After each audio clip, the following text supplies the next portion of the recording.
Hey, this is Anney. And Samantha. And welcome to Stuff I Never Told You, production of iHeartRadio.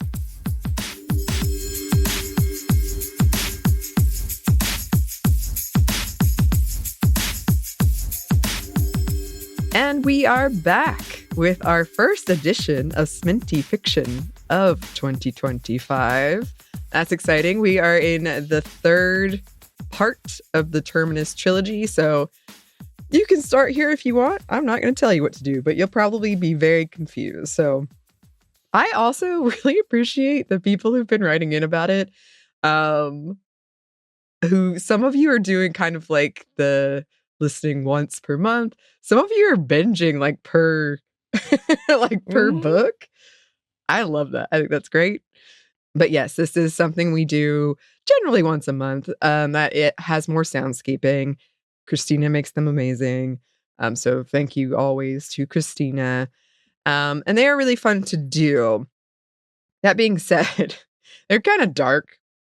And I get it if it's not your thing. I'm somebody, for some reason, seems to like apocalyptic things when everything feels terrible. But I think this is going to be a psychological study on you soon. Oh my goodness. Why does she keep playing The Last of Us too, even though she cries miserably every time? Why? And she thinks about it for days on end and still cries about it, and then even when she's done. Sometimes hears some kind of guitar note and just starts crying because it reminds her of The Last of Us. And then her friend says they're going, she's fine. She really loves it. That's just how she loves this song. I do. Oh my gosh. Anyway, I'm very excited about that. I'm sure that's no surprise to anyone. But yeah, they're kind of dark. So content warning for disease. It's a pretty apocalyptic scenario. Kidnapping, injury, and painkillers. There's nothing too graphic in this chapter, but just to put it out there that is present. And the way that we do these, because I kind of had to remind myself of the format, is we give the quick recap, go into the fiction at the end. We have a very brief discussion. This is something I wrote for National Novel Writing Month. So I like revisiting them because it tells me where my head was at the time, especially as not a mother. I'm very fascinated that I wrote this trilogy. But I remember where I was when I wrote this one I wrote this in a car. This is like the shortest one of the three, but I do like where it goes. So hopefully you all will too. If you need a recap, which I totally understand, this story takes place in a world where there is a virus that has pretty much decimated the human population. It is basically, once you have sex, if the person in question didn't get pregnant, you're not going to get pregnant. And so government institutions and this religious organization called ARM, ARM, has taken over the United States pretty much, and they control when you can try to have kids. They control who you're partnered with. They control if a kid is born, where they go. Our main character, Tilda, had a baby illegally named Madison and escaped with him because she didn't want to be parted from him. And then they were on the run from the government for many years before they ran into resistance and learned that there was a vaccine, but ARM had basically created the virus and then destroyed the vaccine because they wanted to have power and believed people were guilty. So Tilda ventures into Washington, D.C., where there is one vaccine remaining, and learns that the leaders of ARM are the grandparents of her son, Madison. She then broadcasts all of these truths through their state broadcast system and runs, and they've been on the run for a long time. And then some group in a tank came and kidnapped Madison, and Tilda was grievously injured in it. And she has lost Madison. She doesn't know what to do now. She doesn't know where he is. She doesn't know who she is without him because her whole life has been defined by him. So that's where we are. She's in a dark place. She's really injured. She doesn't know what to do. This does sound familiar. It does, doesn't it? I swear I wrote this before The Last of Us came out. Anyway, let us get into the fiction.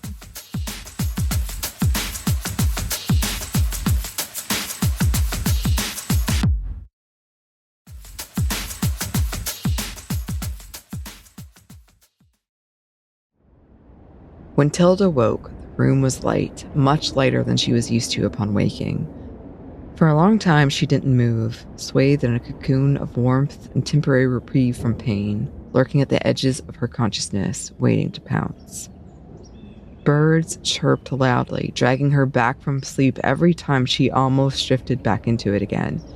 Eventually, she blinked awake, laying there for another stretch of time, gathering the strength to face leaving her blanket, getting up, standing, facing another day without Madison. Gingerly, she sat up, the comforter sliding from her top half and exposing her to the frisk sting of cool air. Her muscles pulled, practically every part of her sore. Tilda started cataloging her body's aches and demands. Her lips were chapped, her face pulsing, her throat dry. Her wrist, knee, and ankle felt like they were on fire, but all of that was diminished by the sharp throb of her ribs, not to mention the stiffness plaguing her entire body. She reached for her bag and once again pulled out her water and a granola bar, though the thought of eating did not appeal to her, and the bottle of painkillers, taking out 3 and putting the bottle back, swishing them down with some water. Judging by the light, it was almost noon. She'd slept quite a long time. She needed to get going. But still, eating too quickly would be a mistake, so she munched on her granola, taking a sip of water in between each bite. The food tasted bland in her mouth. For a moment, she studied her foot. The swelling had gone down, but it was still noticeably larger than its twin. But there was no way around it. Tilda pulled out her right shoe, sighing heavily. Wincing, she wiggled and wedged her too large foot into the shoe, tying the laces as tight as her ankle would allow. Once finished, she removed the blanket, not allowing herself to linger now that she'd wasted half the light of the day, and stood like a toddler still getting used to being upright on their own. Her legs were numb, waking them up problematic with the sprained ankle, so she just careened to the door, the flow of blood waking up her legs. Tilda stepped out into the light, squinting at the brightness, wishing she had time to search these houses for supplies. There could even be a working car. But experience had taught her not to count on such a stroke of luck, and if the house she'd crashed in last night was any indication, the residents of this town had taken all of their useful belongings when they'd left their homes. She retraced her steps back onto the highway, the pain more bearable than the day before, and reflecting in her marginally increased pace. The downside of this was that it freed up space in her brain to concoct horrible scenarios of Madison's fate, to worry about her lack of plans or resources, the possibility that she'd never find him. How long, she wondered, would it take for her to give up finding him? Could she ever? In contrast to her thoughts, the day was a bright one. It took a surprisingly long time for her to reach the outskirts of Shawsville, as indicated by the sign, "Thanks for visiting." The town center itself was tiny, but the boundary of the town extended far after any signs of living did, all against the backdrop of mountains in the distance. The road unrolled before her, following the trend of late of a straightaway, only serving to up the feeling of exposure. At this point, with her son snatched from her arms, her fear felt largely diminished. What else could they take? They'd taken the only thing that truly mattered. Her life was of little consequence without him. No, the fear she felt now was for Madison, of what was happening to him, and the life that awaited him if she never found him. It amazed her how much less afraid she felt without him by her side, indicating to her that most of the fear she felt stemmed from her fear of not being able to keep him safe. Tilda hoped he knew she was looking for him, that she would never give up finding him. There was no civilization as far as she could see, which made her prospects of finding a place to shelter tonight much less any sign of the people who took Madison.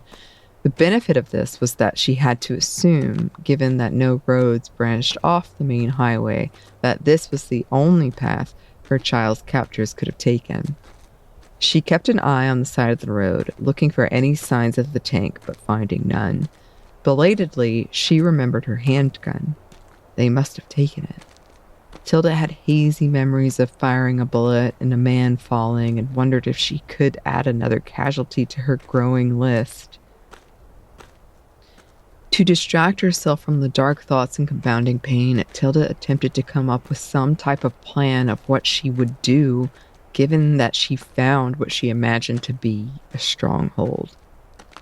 Option 1, she figured, was to sneak into this group, find her son, and sneak out. This was the best one she could think of in her current situation, but it depended on a lot of luck Tilda knew to not exist. She'd have to observe her targets for several days at least to get an idea of their schedule, their layout, the location of Madison, and how many people between him and her, and that was just getting in. She imagined that they'd realize fairly quickly he was missing and they'd be easily trackable. She'd have to have an escape plan in place. Option 2, even less palatable, was that she found some way to stage an attack and or distraction. The only way this could work was if she happened upon some weapons and whatever she'd need for this distraction. The men and women that had assaulted her left little room for her to entertain this as a possible reality.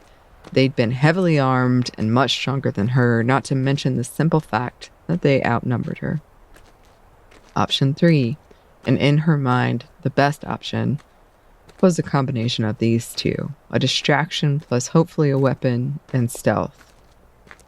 All of this was underscored by the belief that she had, in actuality, no chance of success. But those types of thoughts were not conducive to her general health and carrying on. It was unthinkable. So instead she kept going, making plans she knew would never come to fruition. She'd use phrases like these to try and jumpstart an intelligent string of thoughts.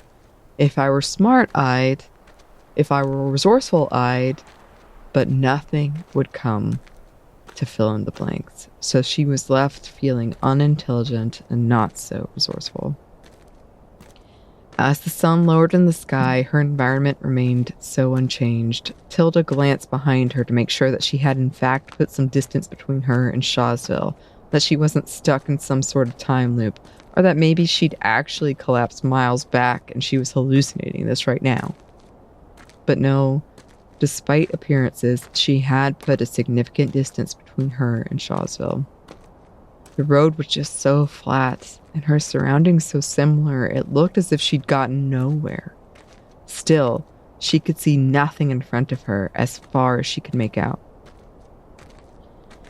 It had been a long time, years, since she'd been alone with herself for so long, since her thoughts had been untethered from the little person next to her and his needs, his questions, his very being there. It made her realize how much her skin crawled at the thought of herself without him, of having to justify her existence without him, to whom she didn't know. It made her realize how little she knew about herself, about who and what she was. Not that she hadn't had plenty of chances for introspection these 7 years traveling on a near-silent road with Madison, because she certainly had. But it had always been linked to Madison.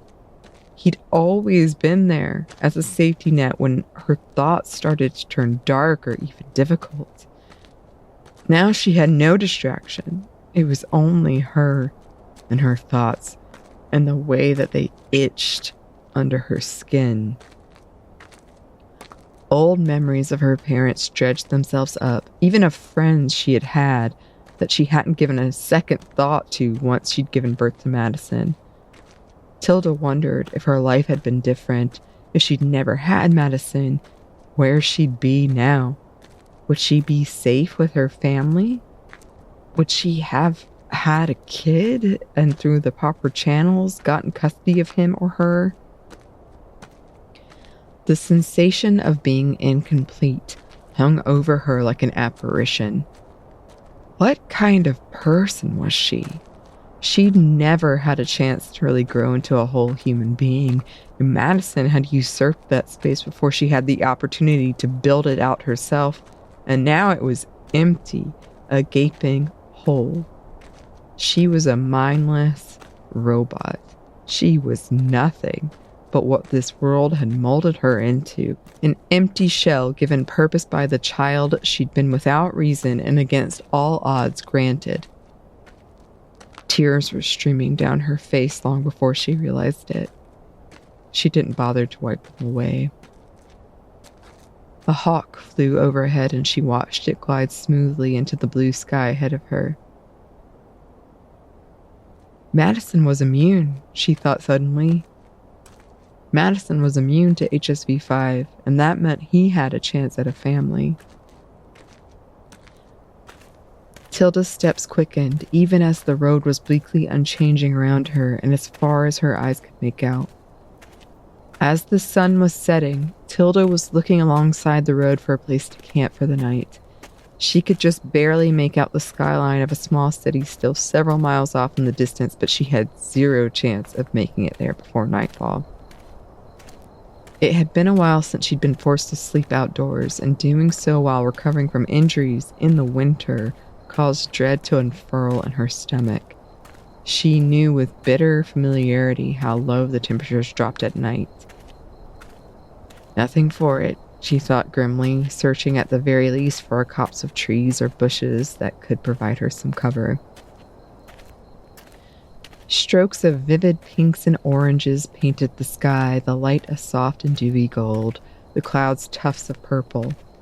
Annoyed at herself for wasting so much light by sleeping in, Tilda hobbled off to the left side of the road, past some stripped cars, and towards a small grouping of trees near a slowly spinning air turbine, which now looked ghostly, shadowed by the setting sun. The ground crunched beneath her shoes, the browning grass crisp with frost and frozen underneath. Already, cold fingers curled around her feet with every step, crawling further and further up her calf as Tilda encroached on the patch of ground she'd be sleeping on this chilly night. She missed music, she thought, in that odd stream of consciousness way. Music made situations like this more bearable. A good song could even turn this around into something, if not positive, not entirely negative either. Tilda glanced up at the wind turbine. It creaked as the blades rotated slowly. Sometimes, when she saw things like this, even though she'd never known this planet before HSV-5, she'd never known anything else or what things used to be like, Tilda got the strangest sense she was on another planet. That Earth was spinning along somewhere, obliviously fine and unaware that there was this entire planet somewhere masquerading as Earth while the dying population of this imposter planet were none the wiser. How would they ever know? It was one of the odder things she caught herself thinking from time to time.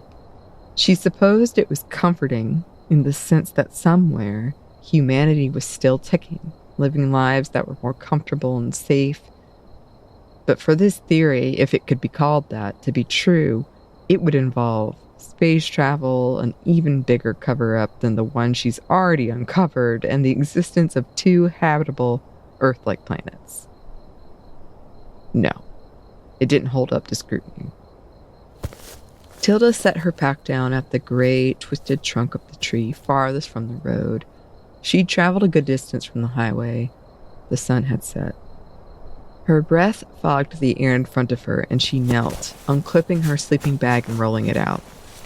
She climbed in, propping herself up against the tree. She pulled out her flashlight and switched it on, casting its light on her vicinity, the spotlight roving slowly over dying grass and reddish dirt, the sound of her breathing loud in the night. With fumbling fingers, she located her nearly empty water bottle, the painkillers and muscle relaxants, and some beef jerky. After she downed the pills and opened the loudly crinkling plastic wrap of her dinner, she switched off the light, wary of drawing unwanted attention to herself, not only from any humans passing, but coyotes or wolves. She took her time chewing, putting off the moment when she'd have to lay down because she knew she'd lie awake for hours, listening in fear. The silence around her felt heavy, like it wanted to swallow her whole. Biting off another piece of jerky, she looked up at the sky, tonight an inky blue, clear and dotted with bright stars. She took them in as she ate, tracing any constellations still faintly contained in her memory, and creating new ones. Inevitably, her thoughts returned to Madison. He would have story after story for her, detailing the conquests and journeys of the shapes he saw. He'd ask her what she saw and listen attentively as she came up with a tale far less imaginative than his. Tilda recalled the men saying, "We found them," which most likely meant that they did recognize her and Madison as the pair the resistance was looking for. Unless, of course, she allowed with a shudder, it was the same group Jake and Ellis had hailed from looking for revenge. She found it hard to believe they would have owned a tank, and she consoled herself with that. But that meant they knew what Madison was worth. So they'd kidnapped him for the reward or for ransom? Or did they know somehow that he had been vaccinated and planned to use his blood to try and mass produce the vaccine and effectively rob the resistance of its newly won power? Tilda didn't know, and the not knowing was a breeding ground for the infectious fear rooted to her very existence. It was a different shade of fear than she was used to, the dull but constant roar that underpinned every day with Madison by her side. This fear had crests and troughs, sharp and unpredictable, enjoining her to curl in a ball and sob, give up, fade away from this life into what one could only hope would be a better one. This fear was cruel. It reduced her to a creature relying on survival instincts. Desperate for something to hold at bay the terror screaming for her annihilation, threatening to consume her soul, Tilda started to sing, softly, warbly, in the night, a song she remembered her parents playing in the living room when they would slow dance together, her father dipping his wife, her mother's eyes closed in the intimacy of the moment, twirling and crashing clumsily into each other with much laughter, their eyes lit up with it. At first, her voice was tentative and afraid, dropping out on every other note, lost in the night. But as she continued, it grew more sure, more confident. She imagined her parents spinning around each other in the living room, and her watching, and Madison sitting next to her, a warm body in this cold night, and she gathered strength to stave off the hungry, hungry fear. The song ended, but the spell it cast did not. The air around her lighter and fortified somehow. All of her problems still waited, stalking in the dark. But for now, she was untouchable. Tilda slid down into her sleeping bag, taking care of her tender side, knee, and ankle, until she was completely ensconced, bringing her pack in with her and zipping the closure up over her head and leaving only a small opening for air. She settled the lumpy pack under her head as a makeshift pillow, the ground unforgiving and uneven under her body, but soon enough she was something close to warm. The sleeping bag was rated for sub-zero temperatures, she recalled. Her eyelids grew heavier and heavier. Every so often a sound would cause them to shoot open and send a jolt of adrenaline pumping through her, and it would take her several minutes of focused listening to calm her racing heart. Soon enough, when the night settled around her, Tilda fell asleep. A beam of light pulled her from her slumber after only a few hours. It took her tired brain several seconds to put together that it was still pitch black outside, and that the light she was seeing was coming from a slow-moving vehicle shining through her sleeping bag. Not one, but several lights, she realized. Muffled engine sounds reached her ears. Tilda held her breath and remained still, willing them to pass, to not notice her. The cavalcade slowed as they passed, and Tilda could make out faint voices. "Don't stop, don't stop, don't stop," she begged. Her pleas for once granted, the cars continued past on the highway, heading in the same direction as she herself. Still not daring to move, she wondered if they were part of the group that had attacked her earlier, and if they were looking for her, or if they were perhaps a part of the now defunct arm or the resistance. Working cars were hard to come by these days, much less a handful of them, so whoever was operating them most likely would have the backing of an organization with access to resources. Another wave of hopelessness crashed over her. Now she had potentially another sect of people to avoid. She lay awake, still and listening, for several hours before she dozed off into an uneasy sleep.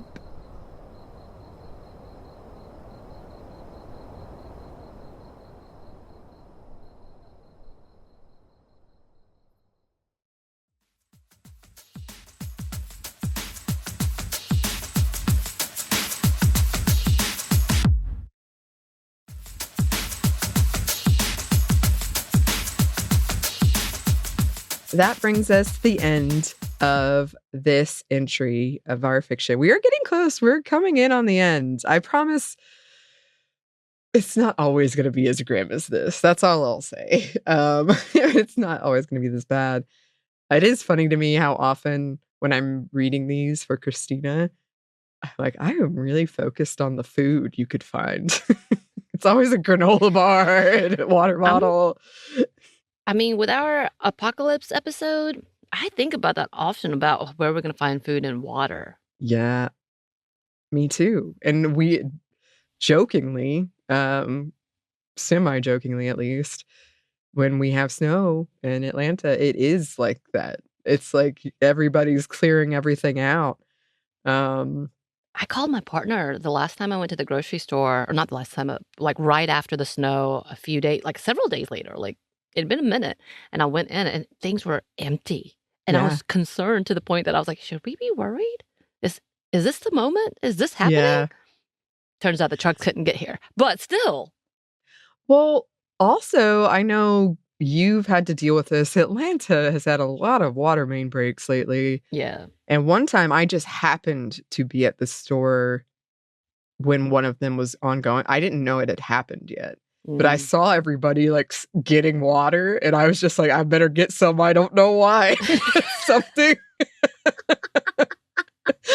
They're doing it, so I'm gonna do it. Yes. Hey, I'm not gonna lie. The eggs, when the eggs were disappearing, I'm like, I might need to get it in a large pack because usually I go for the 12. I was like, maybe I need the 24. Where's that one? I had groceries delivered recently, and I had eggs on there, and he took a picture, and he was like, there are no eggs. There are no eggs. It made me laugh. I could definitely tell I wrote this when I broke my ankle. Because there's a lot of descriptions of ankle injury and pain. That's fair. And also my general struggles with sleep are apparent throughout. There is a hawk throwback from the very first chapter, the seeing of the hawk. And it was a good, I was reading it and I was like, why did I mention this hawk? And I was like, oh yeah, because that's how it started. And then I am very curious about why I wrote this and about what I was thinking about identity and motherhood. My mom actually read the first Terminus, and she brought it up with me, and she was like, it scares me how much a lot of what you wrote about in that is sort of coming true. And I was like, yeah. Yeah. Don't worry about it. It's fine. It's fine. It's fine. Well, that's what we will tell ourselves anyway. That's what we tell ourselves. That's what we're telling ourselves. Yeah. Oh, well, hopefully in this very unfine world, maybe this brought some kind of enjoyment or distraction for you. As always, yes, super producer Christina, thank you for putting the work into these. And if you have any suggestions or theories, if you have suggestions for something we can do in the public domain, that would be fun. That'd be great. We love experimenting.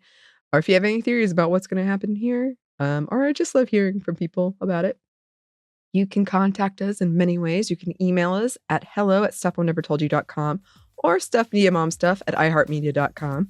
You can find us on Blue Sky at Mom Stuff Podcast or on Instagram and TikTok at Stuff Mom Never Told You. We're also on YouTube. We have a TeePublic store and we have a book you can get wherever you get your books. Thanks as always to our super producer Christina, our executive producer Maya, and our contributor Joey. Thank you. And thanks to you for listening. Stuff I Never Told You is a production of iHeartRadio. For more podcasts from iHeartRadio, you can check out the iHeartRadio app, Apple Podcasts, or wherever you listen to your favorite shows.